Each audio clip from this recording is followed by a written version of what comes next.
สบายดีทุกคนสบายดีตอนสวยมากินอาหารสวยมื้อนี้ก็ยังบ่มีข้าวเหมือนเดิมเนาะก็จะมีซีนหมูต้มอกไก่แล้วก็มีหมกไข่มีผักมีปลาเจียวมะเขือ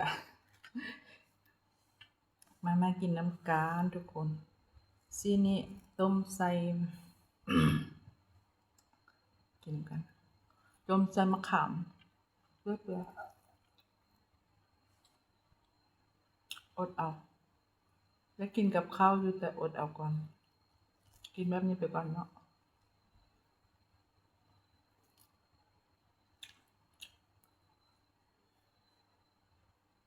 กินซ้ำนี้ก็อิ่มทุกคนมากินกันเนี่ย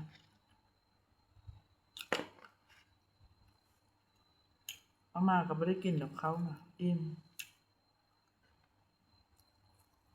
ขออนุญาตใส่มือได้ทุกคน11 โมงยอด12 โมงตอนเช้ากินไข่แล้วหน่วยหนึ่ง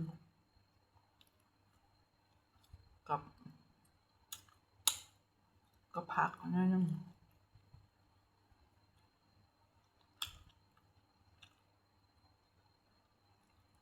วันนี้เฮ็ดแต่อาหารแซ่บๆเสียดายบ่มีข้าวบ่มีข้าวกินมีอยู่ข้าวให้เราแต่ว่าเขากินบ่ได้เนาะเป็นแป้งเป็นหยังที่จริงเพิ่นก็บ่ได้ให้อดดอกบ่ได้ให้ตัดบัดเดียวดอกเพิ่นให้กินน้อยแต่ว่าค่อยกำลังเฮ็ดใหม่ๆเขาก็เลยอดเอาบ่พากินแต่ว่าค่อยอดได้อยู่คันหมอเพิ่นว่าคันอดได้ก็อดบ่ได้ก็ลดปริมาณการกินพวกแป้งนี่นะแต่ว่าค่อยอดได้เนาะค่อยก็อิ่มเด้ค่อยก็อยู่ได้เด้แต่ละมื้อก็สิเปลี่ยนไปเมนูต่างๆ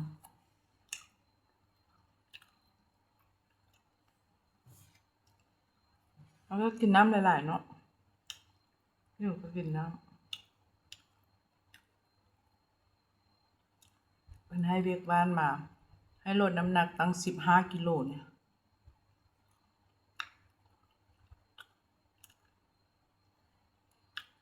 ออกกำลังกายทุกมื้อ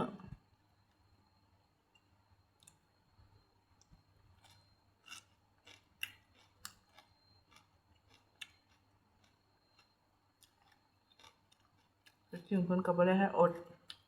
ตัดบัดเดียวดอกเพิ่นให้ผ่อนนะ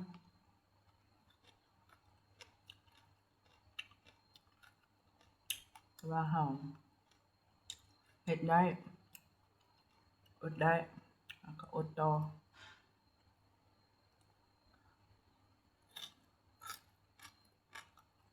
แล้วก็แซ่บ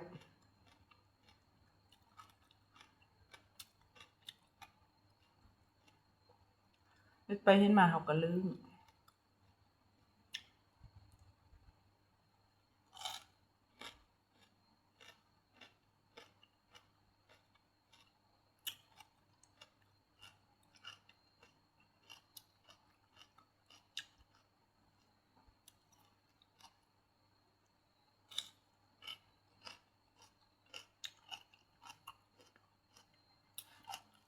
อกไก่มีซีนหมูมีอกไก่